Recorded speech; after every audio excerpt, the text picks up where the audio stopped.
Communion au quotidien. Des salutations vraiment spéciales à vous tous et à chacun de vous ayant fait bon accueil à Communion au quotidien durant son début dès le lundi 6 juin 2022. Ensemble, nous avons compris comment commencer avec Dieu. Par la nouvelle naissance, bien sûr. Nous commençons une relation avec Dieu dont la durée est éternelle. Elle est garantie par la provision du Père, la médiation du Fils et le conseil divin du Saint-Esprit. Désormais, le croyant reçoit l'autorité. Nous avons aussi découvert à travers l'Épître aux Éphésiens un ensemble de privilèges de rang que Dieu souverainement a accordé aux croyants, dont la prédestination, l'élection, l'adoption, la rédemption, le pardon, les secrets, l'héritage, le Saint-Esprit, les dons spirituels, une famille divine, la toute-puissance de Dieu, et j'en passe. Aussi, nous avons compris que des exigences sont faites aux croyants à la hauteur des privilèges reçus. Notamment, le croyant doit pouvoir distinguer ce qui est bien de ce qui est mal, gérer ses émotions, ne pas attrister le Saint-Esprit, pardonner comme Dieu nous a pardonné en Christ, vivre dans la lumière, sans immoralité, en dénonçant le mal, nous conduire avec sagesse, en étant remplis du Saint-Esprit et en rendant action de grâce en tout temps. Aussi, la soumission réciproque dans la grâce. Les enfants sont des partenaires de la famille. Les mêmes considérations pour tous, esclaves ou maîtres. Et enfin, le combat spirituel que nous avons vu la semaine dernière et jusque hier. Nous avons pu découvrir la richesse de l'épître aux Éphésiens. C'est l'épître de l'Église. Maintenant, comment expérimenter la parole de Dieu? Voilà le sujet sur lequel je voudrais vous entretenir en peu de mots. Connaissance et expérimentation. Tout l'enseignement que nous avons pu partager durant cette période peut vous aider à acquérir de la connaissance dans la parole de Dieu. Ok? Ça vous permet de comprendre ce que Dieu veut. Ça vous permet de comprendre ce que vous aussi vous pouvez faire pour rendre grâce à Dieu, pour lui plaire. Je le fais avec joie et je vous remercie de votre fidélité à ce service depuis tantôt 2 mois, pendant près de 40 sorties. Maintenant, nous devons passer à la phase d'expérimentation. Qu'est-ce que ça veut dire?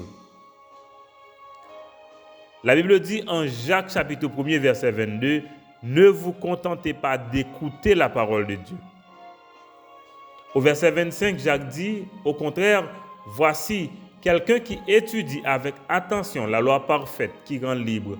Il reste attaché à cette loi, il écoute la parole, il ne l'oublie pas, il fait ce qu'elle dit. Cet homme-là sera heureux dans ce qu'il fera. » Donc, amis,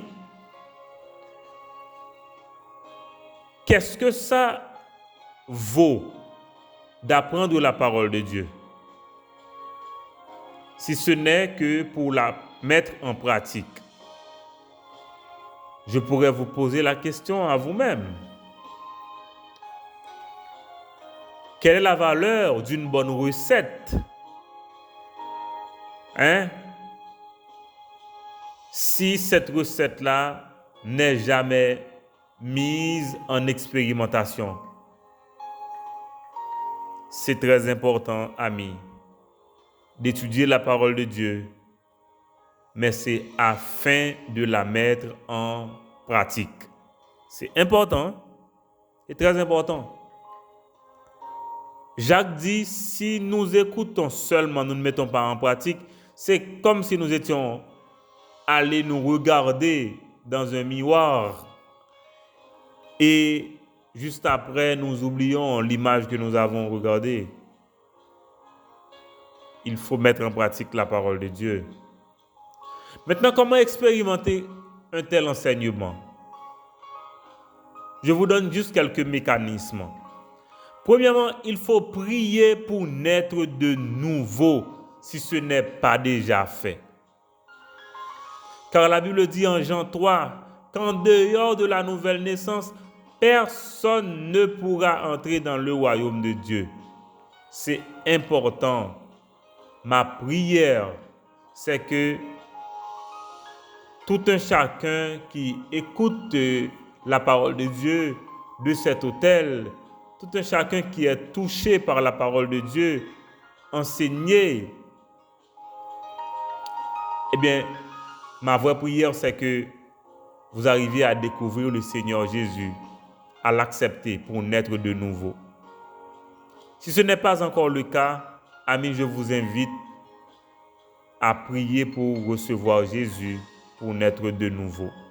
Vous pouvez aussi nous contacter sur nos numéros pour en discuter. Vous pouvez aussi nous laisser un commentaire sous les vidéos. C'est important. C'est important. Et maintenant, si déjà vous êtes né de nouveau, eh bien, félicitations et nous sommes prêts à continuer cet accompagnement. Maintenant, il faut consacrer un temps au quotidien pour lire, méditer la parole de Dieu et prier.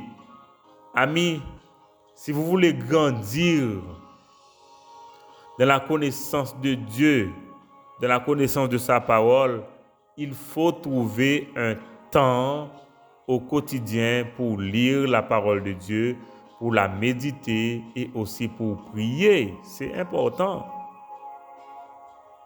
Il y en a qui aiment faire ça à la tombée de la nuit, c'est-à-dire là, et bien avant le jour, eh bien, on se réveille pour prier. C'est une bonne chose. Mais on n'est pas limité à cela. Mais il faut trouver ce temps pour se retirer avec le Seigneur. Troisièmement, il faut parler de Jésus à tes proches, à d'autres personnes qui ne sont pas encore nées de nouveau. Oui, parce que c'est aussi un travail partagé. Il faut le faire. Quatrièmement, il faut trouver un groupe qui peut nous encourager et que nous pouvons aussi encourager. Qu'est-ce que je veux dire par là?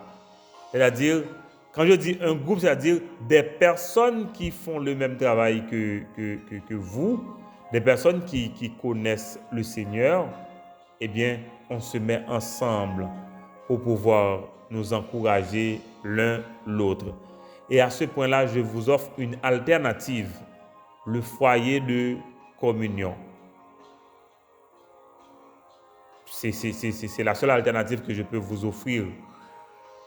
À ce moment-là, nous pourrons nous rencontrer pour continuer à nous encourager l'un l'autre, pour prier ensemble, pour continuer d'apprendre la parole de Dieu ensemble et aussi pour communier aussi ensemble. C'est aussi très important. Pour communier ensemble, c'est-à-dire on partage ensemble. C'est très important. Et amis, c'est tellement important que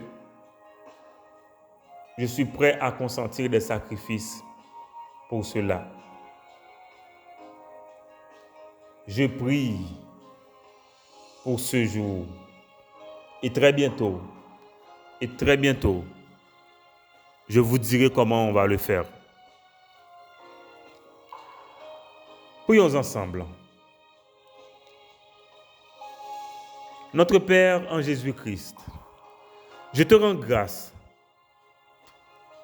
pour les 40 premières sorties de communion au quotidien pour la période du 6 juin au 21 juillet 2022.